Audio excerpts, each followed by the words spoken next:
Jackson Hinkle, is one of the brightest stars in the firmament. I think he's back in the United States, but he has been spending time around the world, in the Arab world, in Russia. He's garnering a worldwide reputation as well as a world view that is practically second to none, certainly in the United States. And I'm glad to say he's back with us now on the mother of all talk shows. Jackson, my condolences to the American people on the tragedy in Baltimore. It either looks like the Baltimore Bridge was in such a parlous state that it folded like a cheap tent, killing the workers that were on top of it, and I don't know, maybe even some motorists that were driving over it, or something more sinister. What's your take on that? Well, I'll get to that in a second. I first want to say thanks for having me on the show again, and thank you for everything that you're doing in the UK, because as a young communist in America, it's very inspiring to see your victory and everything that the Workers' Party of Great Britain is doing. I'm just so happy, and I will fully endorse George Galloway for Prime Minister and get rid of the Zionist in office who's currently occupying it. But as for the events in Maryland, it was a travesty, of course. I find it interesting that, we as American citizens are told by our government and by the media that we are conspiracy theorists if we ask any questions about, mass devastating events like the one we saw unfold this week. The media is telling us that it was just a natural disaster. Nothing should be asked of it. Just like they're talking about the events in Moscow this week. We're not allowed to ask any questions. We're supposed to believe that ISIS was responsible. And I think that's frankly un-American. We're supposed to be able to have free speech. We're supposed to be able to ask questions about what's going down. And as you mentioned, regardless of whether there was nefarious actors involved in the collapse of the bridge, what is a sure thing is that that bridge was in a very poor state of affairs, like much of the infrastructure across the United States. And that's been one of the biggest takeaways that I've noticed in traveling across the world. You mentioned I've been in Russia, I've been in China, I've been in Morocco. Our infrastructure in the United States is abysmal, and it's insane to me that we continue to funnel money abroad to Israel, to Ukraine, and other countries when our country's in such shambles.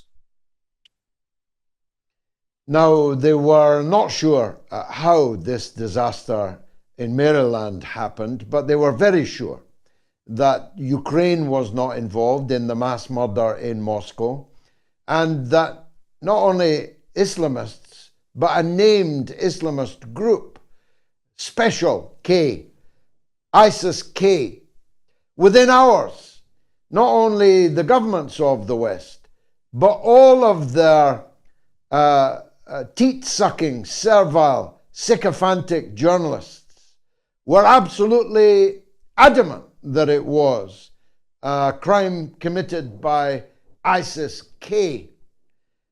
And as you may not know, we're running a poll, a gigantic poll. A clear effort was made on Twitter, but not on the other platforms. They didn't realize we had other platforms where actually far more votes are cast.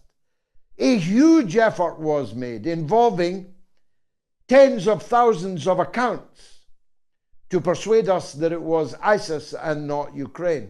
Further evidence, you might think, of this rush to point over there at a helpful set of malcontents and murderers in ISIS.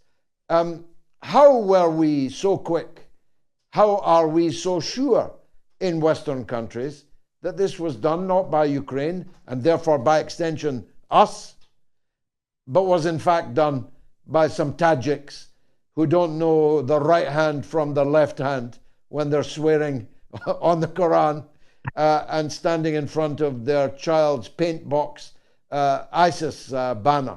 Why were we so sure, and for what purpose?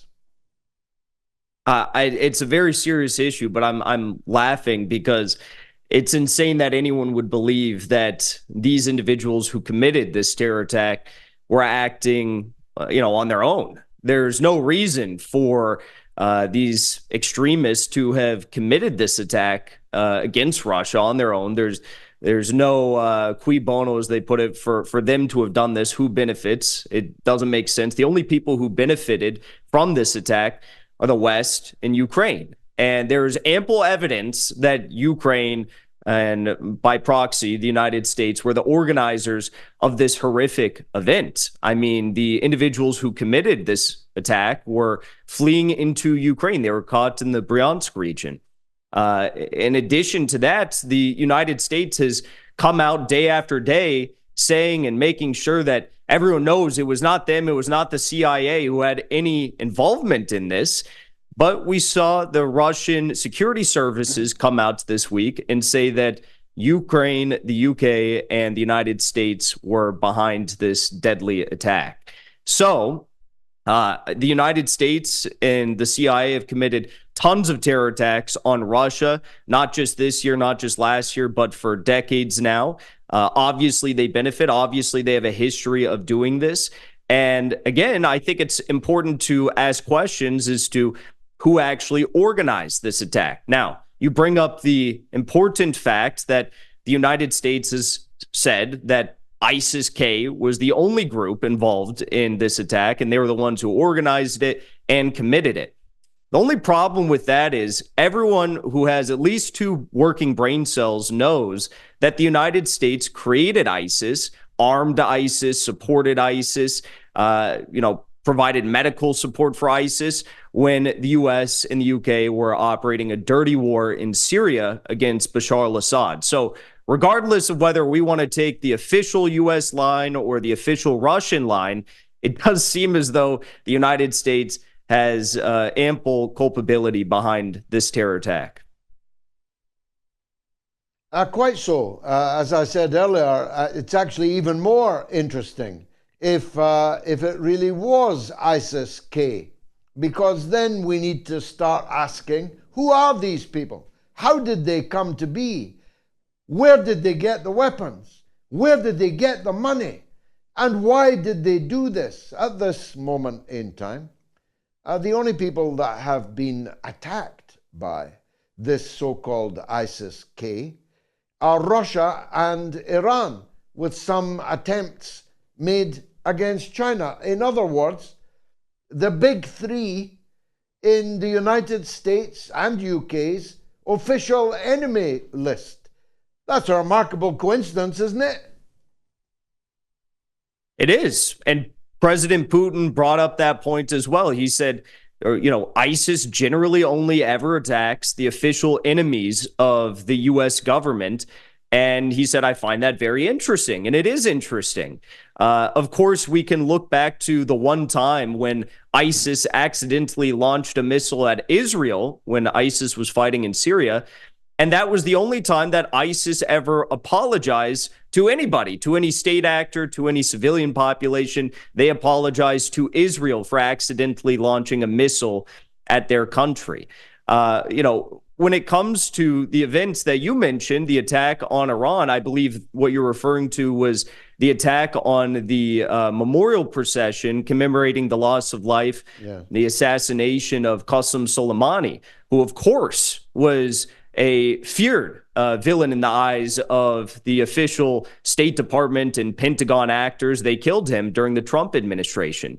So what's very clear is that, not only are just random enemies of the U.S. being targeted by this ISIS-K group, but the most feared villains of them all in the eyes of the West are the ones who are being attacked. Yes, an extraordinary coincidence, one of many to which I'm sure we will return. Now, you mentioned Donald Trump there. In the last few days, Biden's policy of everlasting, never-ending, bottomless support for the Israeli government and its slaughter of the innocents in Gaza has plummeted in its levels of support amongst the United States. That's evident. Only 18% of Democratic voters support what Israel is doing, which spells big trouble for Biden.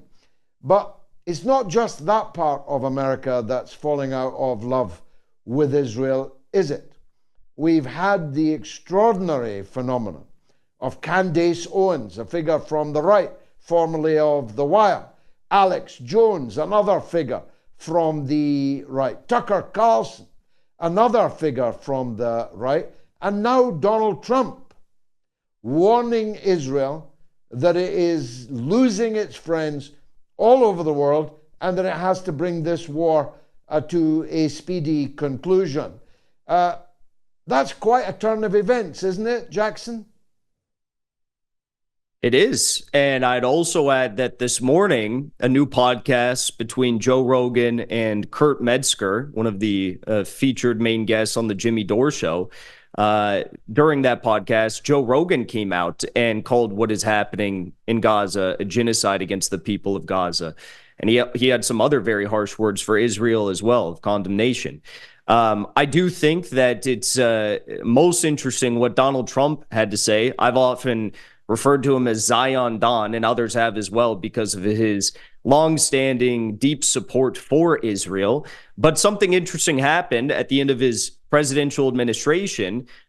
He came out and was very upset with Benjamin Netanyahu for some reasons that I'm not sure YouTube will allow us to discuss, but he was very upset with him, and it seems as though there's been a lasting impact on Donald Trump ever since. And now you're seeing him come out and say that the world is turning against Israel. He wished that he had called Israel and told them not to do this because it was going to be very bad. He said, I've been watching all of the photos and the videos coming out night after night of bombs being dropped on civilian homes. He said, this has to end. We need peace.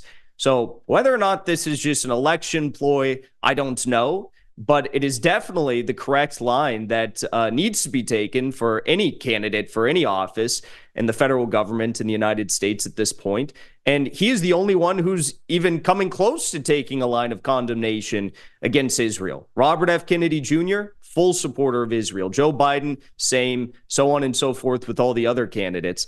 Donald Trump is the only major candidate that is coming out right now and saying these things. The last point I'll make, you brought up all these right-wing names like Candace Owens, Donald Trump. I mentioned Joe Rogan. You mentioned Tucker Carlson. Don't you find it interesting that all of these individuals in the United States, and you could say yourself in the United Kingdom, were some of the most viral voices online, some of the most followed voices online? We've all thought long, hard, and critically about the events taking place in Gaza, and have come to the conclusion that there needs to be a stark condemnation of Israel. And because of that, we've all found ourselves in positions where we have to be independent online in our shows and our programs. No mainstream media outlets will ever think about hiring us, and they just fired Tucker and Candace. I think that says a lot about the state of our media and also about our governments, that no one wants to issue any condemnation of Israel. Yes, it does, but it also speaks volumes about where the public are at, because you just became, was it 2.5 million followers you've got now on Twitter? Phenomenal number, yes. And I may even have understated it. You'll tell me, I'm sure. Tucker Carlson's numbers are exponentially greater than they were before he was fired. 3 million people watched MOATS in the last 7 days. Your numbers are rocketing. So the public are going out to look for us. And sometimes, in your case, they've got to look pretty hard for you. But they're doing it because the appetite of the public for the truth is pretty much insatiable. Yes, and that's exactly why you just won your election, because you're willing to speak truth to power on so many issues, especially and including the issue of Gaza and what's unfolding there. I think that, of course, it shows that we are all over the target, directly over the target, considering the fact that since October 7th, I've been banned from YouTube, WhatsApp. I've been banned this week from Instagram and Facebook. Meta took my pages down with 500,000 followers. And now only can you find me on X with 2.5 million followers. I think it does show, though, like you said, that when you have a sense of meritocracy, when those who have the most rational messages, who are allowed to speak freely and are not censored, they will in fact rise to the top, and more people will follow them. I believe you just hit 400,000 on YouTube. You're surpassed 700,000 on X. People are seeking out the truth, regardless of how difficult it is becoming to find. Yeah, my new ambition is to catch up with you on X, but take it from me, and I mean this sincerely, my heart swelled with pride for you when I saw that number. I love you like a son. Jackson Hinkle, thanks for joining us on the Mother of All Talk Shows. Always a pleasure to have you on the show.